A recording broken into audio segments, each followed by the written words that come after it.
Welcome back to Mock the Mock, where we take a look at someone else's mock draft, and I mock and giving you my views, thoughts, and opinions. I'm rocking the Dolphins beanie today. So many people in the comment section, they asked me, who do I rep? I rep the Dolphins, dude. I'm a Dolphins fan. I'm a sucker for pain, dude. I just love to hurt myself.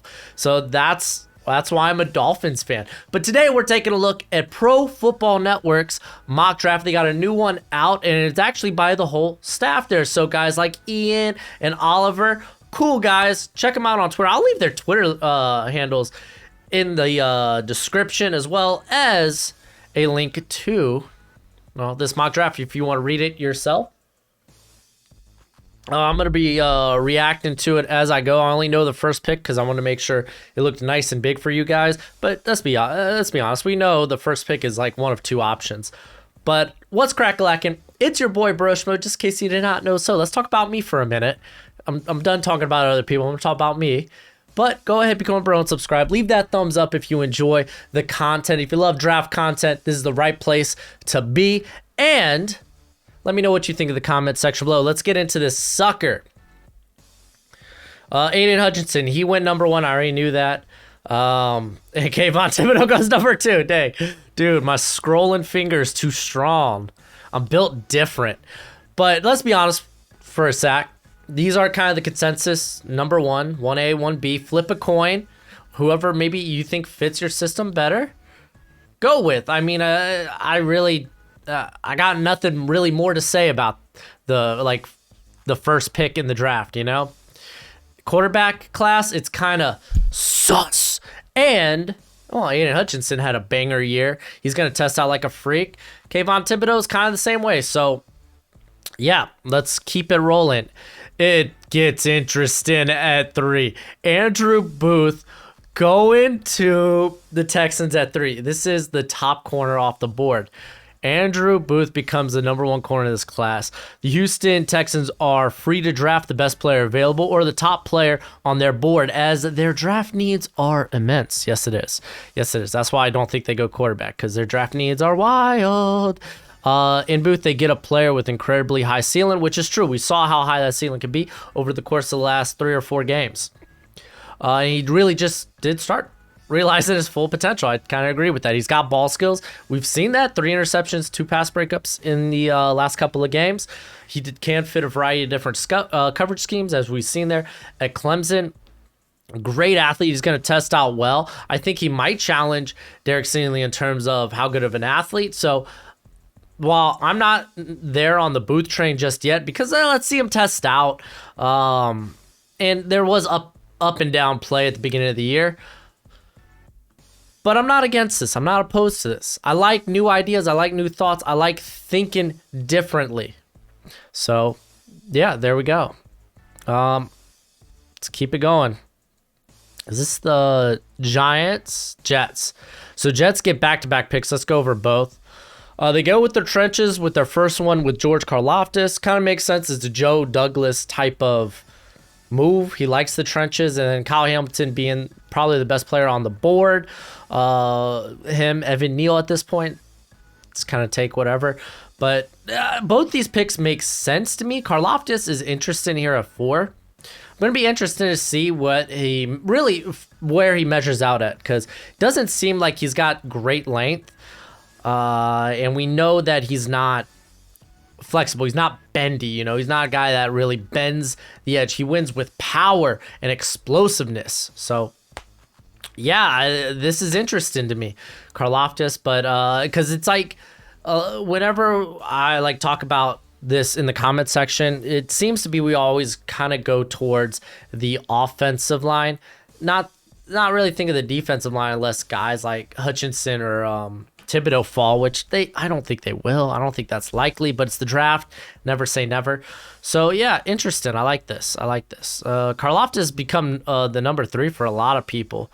I'm kind of like, I got this tier of Karlaftis, Kingsley Enagbare, and David Ojabo. Let me know if I said it right. Ojabo. Maybe I'm saying it right. I don't know. I'll get it down soon. I think it's Giants back-to-back at this point. They go Evan Neal, not a surprise. That's actually a really good pick. Oh, we got to actually scroll down for a little bit. All right, so let's go with this one first. Evan Neal, fantastic. He has some experience on the right side, so he could play right tackle immediately. So I think if he falls here, that is just, it should be an instant no-brainer for the Giants with their next pick. Oh, this is spicy. They go Garrett Wilson because the wide receiver position ain't packed enough, because they do got, like, okay, they got Sterling Shepard for one. That's kind of been their go-to target this year. Not saying, he can't be replaced, because obviously he can, but they also have Kadarius Toney, their former first-rounder, who's really a playmaker. Just get the ball in this guy's hands. They have a downfield threat in Kenny Golladay. Just really hasn't... I feel like they really haven't been used that way. Oh, man, y'all keep saying more dog, and here I got Gojo trying to get in my lap. Hello, Gojo. I'm going to talk about this for a minute, all right? Is that cool with you? Thanks, bud. I appreciate it. You're a good dog. No Aquila, though. Aquila likes to just chill in the background. Gojo, he's a sucker for the camera. He's a little bit of a diva. But, I don't know, man. I guess, yeah, it would, like, Garrett Wilson be great. That'd be phenomenal, but I'd be willing to go with the pass rusher at this point. I don't know. This one's interesting. All right. The Atlanta Falcons are up, and another corner is off the board that's not named Derek Stingley. Now I'm interested. The ears are up, like, what's going on here? Kyer Elam, nonetheless, a guy that has struggled this year, at least by his standard, because the last 2 years, he was extremely good. And then this year was just kind of, not like he was bad, but just it wasn't up to that same standard. So him going inside the top 10, top 8, let alone, I thought was a bit surprising. So taking a look at this, second cornerback selected, Elam heads just a bit north to Atlanta Falcons here. Elam comes with elite ball skills. Agreed. Greasy hips. I think he could be a bit stiff, but it is what it is. He'll stick with receive. Well, I think mainly it's just I don't think he's as good as an athlete as, well, I mean, Booth or Stanley. He'll stick with receivers in man coverage, which I do see. I do see that as a good fit for that defense. There with Dean Pease. Elam has shown the ability to pass off his receivers and jump routes that aren't even in his coverage. Yeah, I mean, the guy's good. It's not. It's just a deep corner class. I just found this very interesting. Very, very interesting. I still believe Falcons, you got to go pass rush. I'm not dismissive of, like, if other people think they need to go other routes.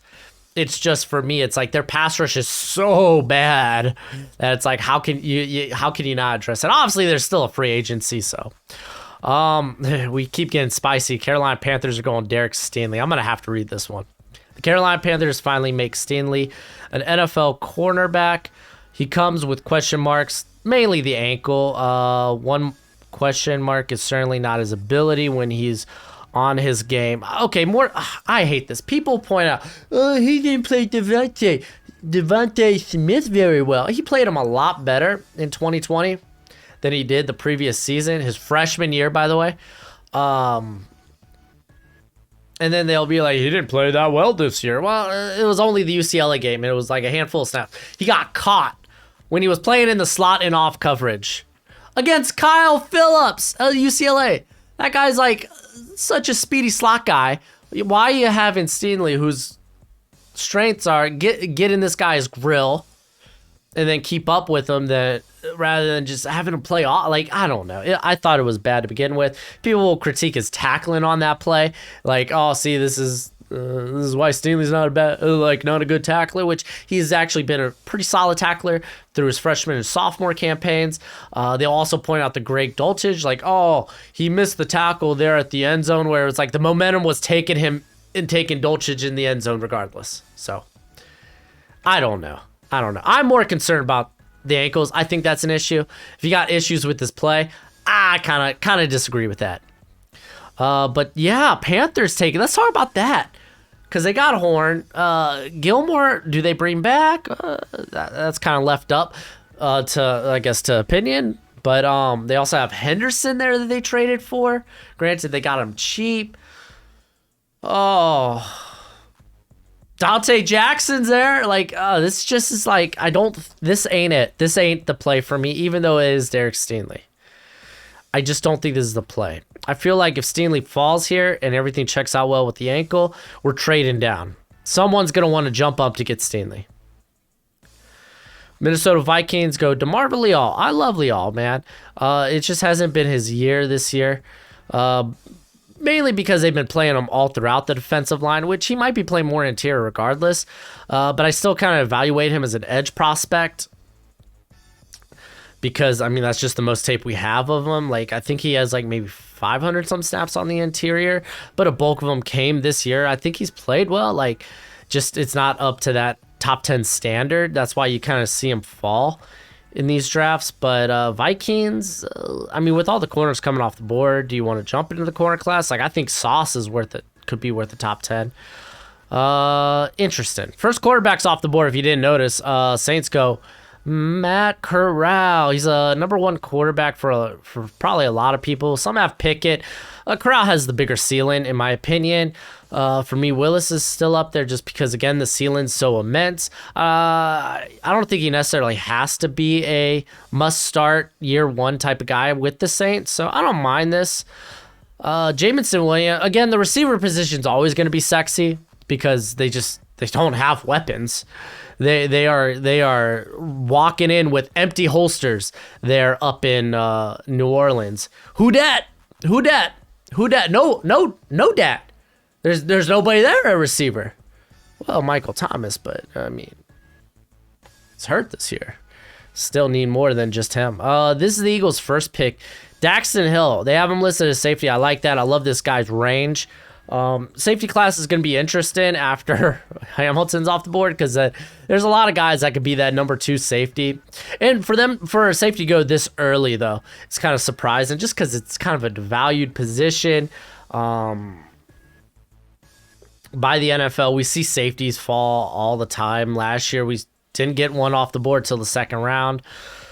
But Daxton Hill, like, he's a guy that has a lot of slot capabilities. Obviously, Maddox, they re-signed to do that because he's done a very good job this year in the slot. I'm not gonna lie, I didn't think he was gonna do a good job. I was wrong.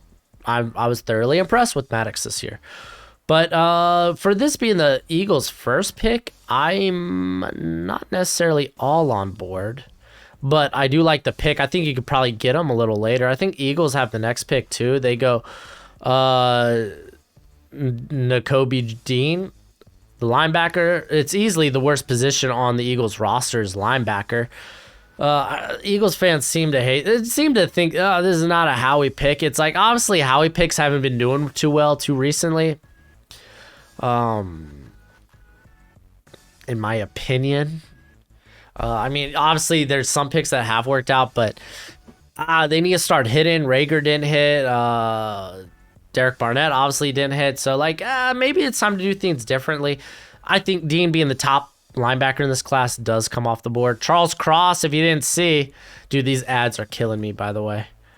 I hate that they're moving this screen all about. But Charles Cross going to Denver, I'm taking quarterback here. Like, I get it, Charles Cross, but, like, it helps out, but your problem's at right tackle. And I'm not opposed to moving him on the other side. It's just like, I don't know. We've seen it's taken some guys like some time to get used to playing opposite side. So I don't know. This isn't it for me. I didn't know this draft had trades. Oh, this is spicy. And they're trading with the Raiders nonetheless. But I'm going quarterback here. I disagree. But Charles Cross to me is a top 10 pick. The guy's got the upside and the ability. Jamison Williams, by the way, this is sexy going to the Chiefs. They trade up. They trade with the Raiders. Don't be telling me that, division rivals don't trade with one another. When we had the Eagles and the Cowboys trade with one another just last year in the first round. Don't. Just stop. But Jameis Williams, get that second receiver. I get scared that maybe he's a bit too similar to what they have in Mecole Hardman. Not to say, that Jameson Williams is like a second round pick or a third round pick, day 2 guy. No, he's not. Obviously, he's a better prospect than Hardman coming out, but I just get concerned about the role, maybe. But I mean, they're trading up. They're giving up a second rounder for this. It's a good trade down for the Vegas Raiders. If I'm trading up for the Chiefs, I'm taking a pass rusher, but I don't think you need to trade up for pass rusher in this class. It's just because it's an embarrassment of riches. You could really get a solid edge wherever. All right, Cleveland Browns, they go Jordan Davis. This is early for me when it comes to Jordan Davis. Mainly because, like, the pass rushing's just not there with him just yet. Like, I get it, the upside's great. You're getting an elite run defender, but, like, come on, like... for me, like, I'm not taking Davis inside the top 20. I think at 7, maybe when you get to like maybe 17, 18, if that's your guy, then take him. But even then, like, I don't know. Browns, though, they do need a little bit more depth on that interior. You could go into the receiving class here. You could, you could do a lot of things. If he's the top guy on your board, then have at it. It's just I'm probably going to be a lot lower on Davis than probably most guys in the draft community. For me, pass rush and upside matters on the interior. All right, let's see this next pick. David Ojabo going to Philadelphia Eagles. They have addressed every, and I mean every, spot on that defense for the most part. They got a fresh new edge. They got a nice shiny new safety and linebackers. So yeah, they go full defense. Yeah, no, this is great value. Honestly, if they would have taken him at 12, I would have been fine with. But they were able to get him at 17. That's nice. Oh, Pittsburgh Steelers don't go quarterback. Wow, where are the quarterbacks? Where do the quarterbacks be? Where can they be? Akem Ikwanu, for me, top 10 guy. I think he's going to test out like a freak. He has improved so much as a pass protector this year. I think it is a great fit for the Steelers. Move Dan Moore maybe to the right side. I would keep Icky there at left tackle. So I like that. He has great hands and projects. Whoa. Projects inside at either guard position. Calm down. This is your tackle we're talking about. So maybe, okay, they say he has the versatility to play anywhere on Pittsburgh's offensive line. Okay, I was about to say maybe we ain't seeing the same thing, but I think we are seeing eye to eye on this. My Miami Dolphins go Tyler Linderbaum. I'm not opposed to this. I'm constantly saying, hey, I don't want to get younger on the offensive line unless it's kind of like the sure thing, blue chip talent. Tyler Linderbaum is that. Center, obviously not being that valuable of a position compared to like receiver, quarterback, edge rusher, corner, quarterback. It's probably he's probably gonna slide down boards maybe, but yeah, no, I'm cool with the Dolphins getting this. You get a surefire starter there at center. So like, and for me, I'd be in on guys like Cross, Ikwanu, and Evan Neal. I just don't see them getting it at 19. Then again, Icky made it to 18, so... But yeah, no, I like this pick. Drake London going to the Washington football team. Holy freaking moly, what the hell? Yo, I like the balls on this. But they got De'Ami Brown. I mean, yeah, they could get better at the receiver position. I don't think I'm addressing it at this pick. Despite an injury... No. Talk about why Washington grabs... top contested catch receiver, but I want a little, I'm not gonna lie, I want a little bit more of an explanation, because I'm probably I'm going corner, I'm going safety, I'm going offensive line. Those are like, I think, the top 3. With all the quarterbacks falling, I say, hey, we sat here at 20, we kind of get our pick outside of Matt Corral, so if we like one of these quarterbacks, let's go ahead and have at it. So this is interesting. The Cincinnati Bengals, as you saw, they go with... Oh, I just saw the next pick, and oh, man, y'all are going to hear it. Kenyon Green, I get it. This is a guy that can play anywhere on the offensive line that's not center, and I think Trey Hill might end up being the center of the future there. But, whoa, why do they list him at center? What? Hold up. No. Extremely versatile lineman, but he's never played center. What the heck? Could play either guard position or slide into center. I don't know if he can slide. Dude, this guy can play tackle in the league. This is Zach Taylor, outside zone blocking scheme. You could fit him at right tackle, at left tackle, at either guard position. And you gonna talk about him as center? Interesting. I like the pick. I don't know how I feel about that whole. He could probably play center if they want him to, but interesting.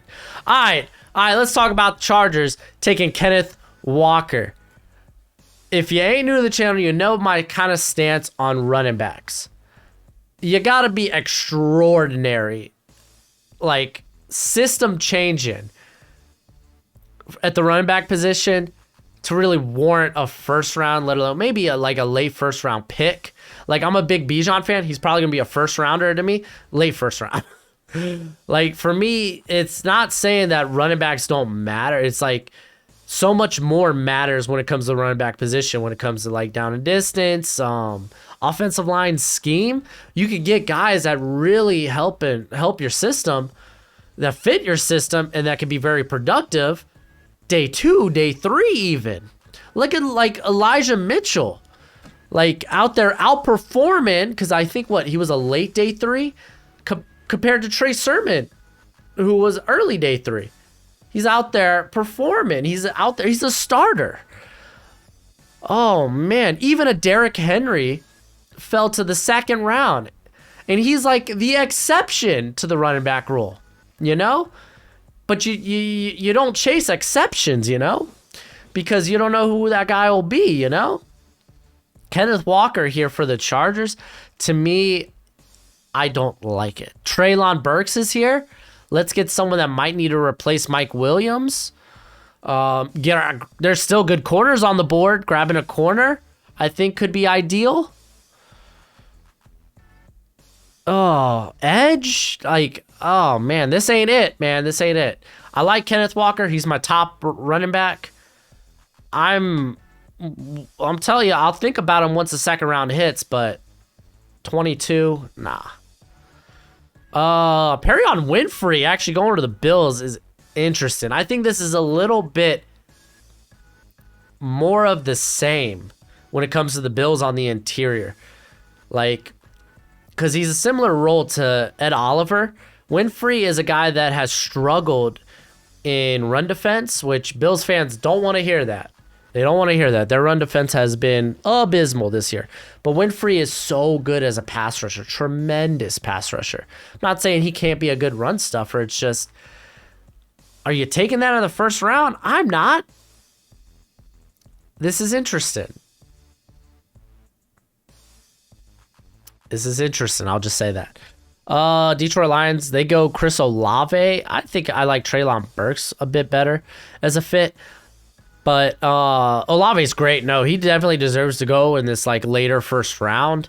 I think he will slide just because of how good, like, obviously Jameson Williams has been. He's kind of replaced Olave as the top burner in this class. Depending on how Treylon Burks tests out, I mean, he's going to be a mismatch nightmare, a physical specimen. I think he'll probably pass Olave. But no, it's still a good pick. Olave's still a good pick here at 24. Then we got Ahmad Gardner going to the Dallas Cowboys. This is just kind of a steal. Like, yeah, no, I'm taking this. Ain't much to say about this. We get to replace Anthony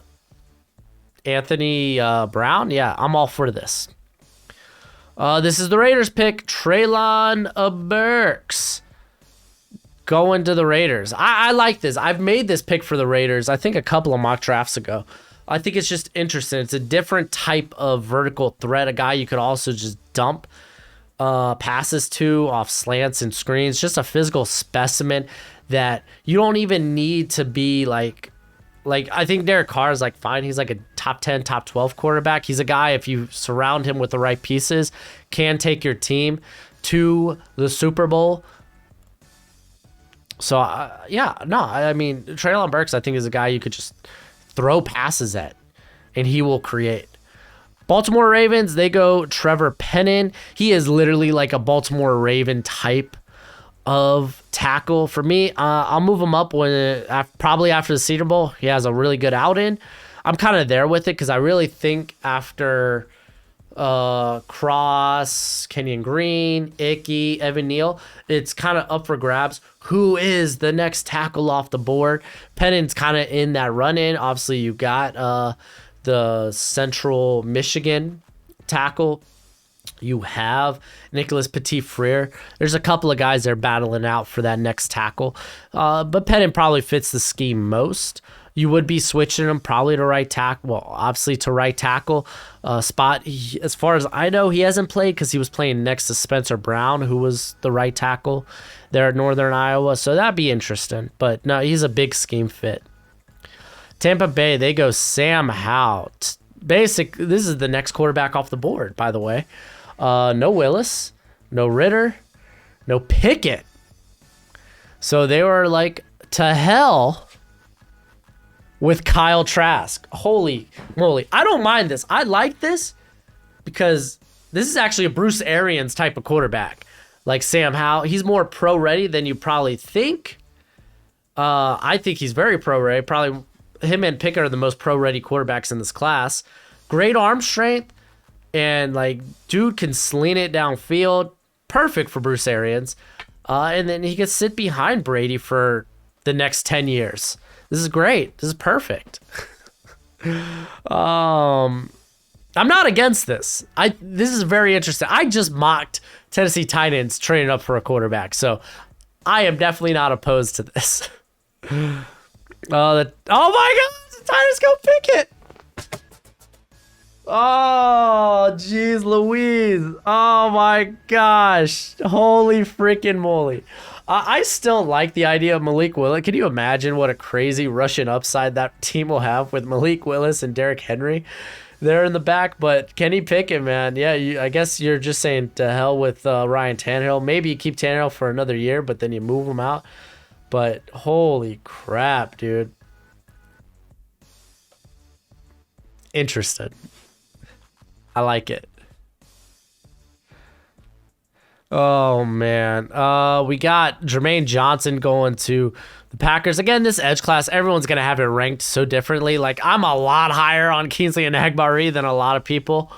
So, I mean, it is what it is. Even then, I think, where do I have Jermaine Johnson? Because I have Trayvon Walker ahead of him. I got Arnold Ebiketie ahead of him. But Jermaine Johnson, honestly, is a really good fit for the Packers. Drake Jackson I have ahead of him. I think Drake Jackson might be a better fit. But, I mean, Jermaine Johnson, I think, more so feels like the Zadarius Hutchinson. Oh, my gosh. Zadarius Smith role than a Drake Jackson when Drake Jackson's more of this outside guy. But then I think Rashawn Gary he's kind of fit. He kind of fits into that Zadarius mold. But yeah, no, I'm not opposed to it. Like, it's gonna be interesting to see how the edges come off the board. Minnesota Vikings trade back in the first round to get a safety. Jaquan Brisker is as safe as you can get, I think, at the safety position. He is this like Adrian Amos, John Johnson type of prospect. Y'all know I'm a sucker for Jordan Battle. I just think athletically he is like, just so you could do so many things with him. But Brisker is a guy that he's shown the ball skills. He eats everything underneath. He's probably the most sure tackler in general in this class. Like, no one tackles as well as Brisker. Like, I think his missed tackle rate's like less than 5%. It's out of this world. So yeah, so they come away with DeMarvin Leal, who I thought was an interesting pick at 10, and then Brisker traded up. Cardinals, are they keeping this pick? Yep. Kingsley Enagbare, my boy goes. They got a second round. We got to check out that second round. Oh, no, it's just teams without day one picks. Okay, that's interesting. I like it, dude. This guy's violent. I think he's down to 260, so he's probably going to play on the edge. Less so than... He's shown interior ability, but... At 260, I'd rather not at that point. He was weighing 270 before season weigh-in, so again, this is what he's listed at. He's not going to be the elite, like an elite athleticism, but it's just how strong he is. His game's a lot more solid. I think he's shown more balance this year. Doesn't let guys get into his strike zone, his chest get under his pads. The guy's great, man. The guy's great. I'm a big fan. And I'm glad to see that he makes it in this mock. Let's take a look at teams without first-round picks. All right, so we got Chicago Bears, Jalen Tolbert. Yeah, they get a receiver. Allen Robinson ain't coming back probably. Nicholas Petit-Frere, he is your tackle of the future. That makes sense for the Colts. Rams, they get Brian Asamoah out of Oklahoma. Dude's a freak when it comes to just when it comes to him being his athleticism. He's a sideline-to-sideline athlete who was very so-so in his first year as a starter in 2020, but really, really shined this year, despite how bad the secondary was there. Obviously, the Patriots, they trade out of the first round. That's what they do. They go Isaiah Spiller. I don't get that. I don't understand. You've seen it. Like, Damian Harris has been good for them. They, Ramondre Stevenson, who I loved, by the way, last year. He's been great for him, so I don't get that pick. Nick Bonito lasts until 52. Again, it's going to take a team. I think Bonito's very scheme dependent. It's going to take a team that's like, they know the role, they know how they want to use him, and he'll be used as such. So I think it's going to take a very specific team. So for the Niners, he's kind of the D Ford guy. And then Devin Lloyd. I don't know why the Seahawks are grabbing more linebackers. I guess they're looking to the future when it comes to like moving on from Bobby Wagner. To be fair, I think they're blowing things up this year. So maybe Bobby Wagner's no longer with the team. I don't think Russ is going to be with the team. Let's not talk about Russell Wilson. I'm done talking about Russell Wilson. It was a mock draft with trades. I was trying to have fun with it. And all I got was hate and persecution. Y'all crazy, man. But I mean, I get Devin Lloyd is a really good pickup at 38. So let me know what you think in the comment section below. I thought this was a lot of fun. But go ahead, do that YouTube thing. And until next time, you be easy, my friends. Later.